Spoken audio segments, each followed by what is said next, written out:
शरद पवार, अजित पवार आज एकत्र बैठकीला उपस्थित राहणार आहेत। पुण्यामधील वसंतदादा शुगर इन्स्टिट्यूटमध्ये दुपारी ही महत्त्वाची बैठक होणार आहे। या बैठकीला उपमुख्यमंत्री अजित पवार आणि शरद पवार एकत्र असतील। बैठकीमध्ये साखर कारखान्यासंदर्भात महत्त्वाची चर्चा होणार आहे।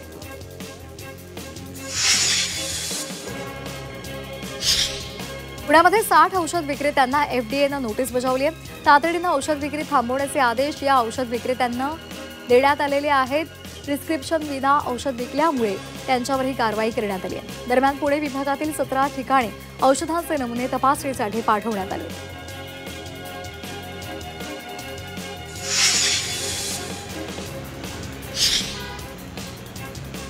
पुण्यामध्ये जानेवारीपासून डबल डेकर बस धावणार आहेत। पीएमएलए प्रशासनानं डबल डेकर बसची चाचणी यशस्वी पार पाडल्यानंतर जानेवारीमध्ये 25 बस भाडेतत्वावर ताफ्यात दाखल होणार आहेत।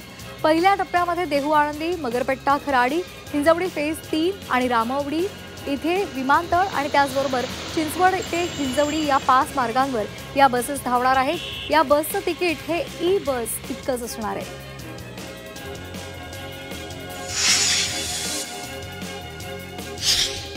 पुणे महानगरपालिकेनं दिवाळीपूर्वी फटाका स्टॉलचा ऑनलाईन लिलाव करून तब्बल 83 लाख रुपये उत्पन्न मिळवलेलं आहे।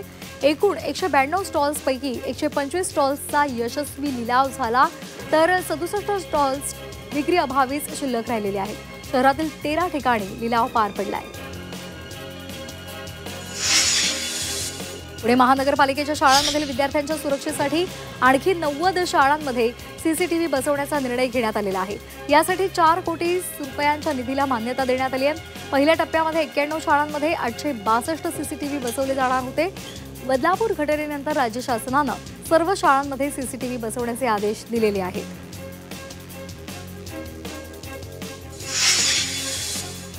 पुण्यामध्ये पॅट परीक्षेच्या पूर्वी गणिताचा पेपर फुटल्याची माहिती समोर आली आहे। एका यूट्यूब वृत्तवाहिनीवर प्रश्नांची उत्तरं फोडण्यात आल्याचा दावा करण्यात आला।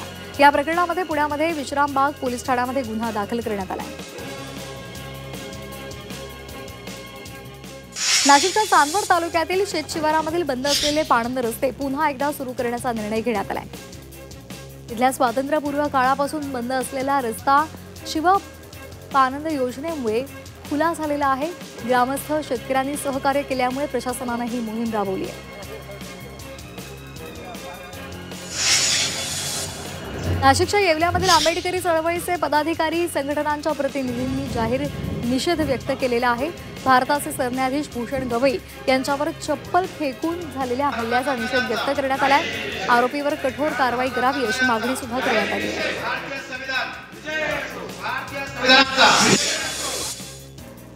नाशिकच्या येवल्यामधील ताजपार परिसरामध्ये पिण्याच्या पाईपलाईनचा खड्डा न बुजवल्यामुळे दूषित पाणी पाईपलाईनमध्ये मिसळत आहे। त्यामुळे नागरिकांना दूषित पाणी पुरवठा सुरू आहे। दूषित पाण्यामुळे नागरिक हैराण झालेले आहेत। पाईपलाईनची दुरुस्ती करावी अशी मागणी ते करत आहेत।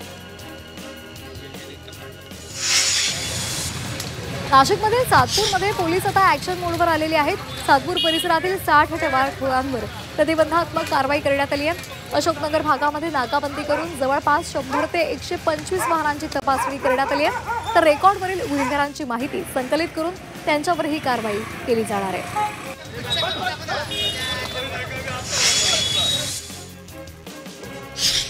नाशिकमध्ये 2027 मध्ये होणाऱ्या सिंहस्थ कुंभमेळ्याच्या पार्श्वभूमीवर महत्त्वाचा निर्णय घेण्यात आलाय।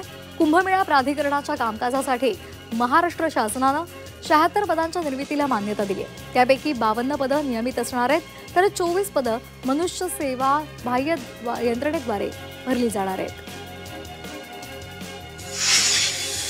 नाशिकच्या येवल्यामधील रहाडीमध्ये पहिल्यांदाच पोस्ट ऑफिस कार्यान्वित करण्यात आलंय।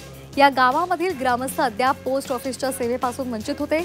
यामध्ये मंत्री छगन भुजबळ यांनी दखल घेतल्यानंतर या ठिकाणी पोस्ट ऑफिस कार्यान्वित करण्यात आलं। छत्रपती संभाजीनगरमधील 6 वाळू डेपोमध्ये 16,487 ब्रास वाळू पडून आहे। शासनानं पावसाळी अधिवेशनामध्ये डेपोधारकांना 1 महिन्याची मुदतवाढ देण्याचा निर्णय घेतला, मात्र 2 महिने उलटले तरीही गौण खनिज विभागाकडून अद्यापही आदेश निघालेले नाहीयेत। त्यामुळे बाजारामध्ये वाळूची कमतरता जाणवते।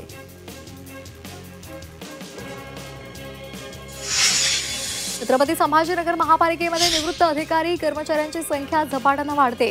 दरमहा किमान 15 कर्मचारी आणि अधिकारी निवृत्त होत आहेत. निवृत्त कर्मचाऱ्यांना भविष्य निर्वाह निधी वगळता इतर कोणतेही प्रशासनाकडून अदा केले जाणार नाहीयेत. त्यामुळे दिवसभरातून किमान 50 ते 60 निवृत्त कर्मचारी लेखा विभागाचे उंबरठे झिजवत आहेत.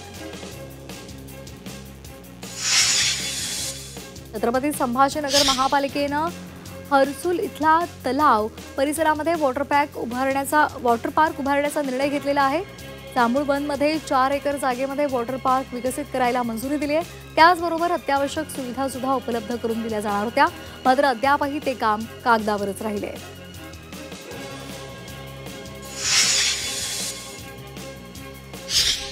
छत्रपती संभाजीनगरमध्ये सुरू असलेल्या अवैध उत्खननावर बंदी घालण्यासाठी मुंबई उच्च न्यायालयाच्या औरंगाबाद खंडपीठानं याचिका दाखल केली आहे. या याचिकेच्या सुनावणीमध्ये जिल्हाधिकारी, पर्यटन विभाग, पुरातत्व विभाग, प्रदूषण नियंत्रण मंडळ यांना नोटीस बजावण्याचे आदेश देण्यात आले. लेणी परिसरातील 38 हेक्टर जागेवर अवैध उत्खनन झाल्याचं याचिकेत नमूद आहे.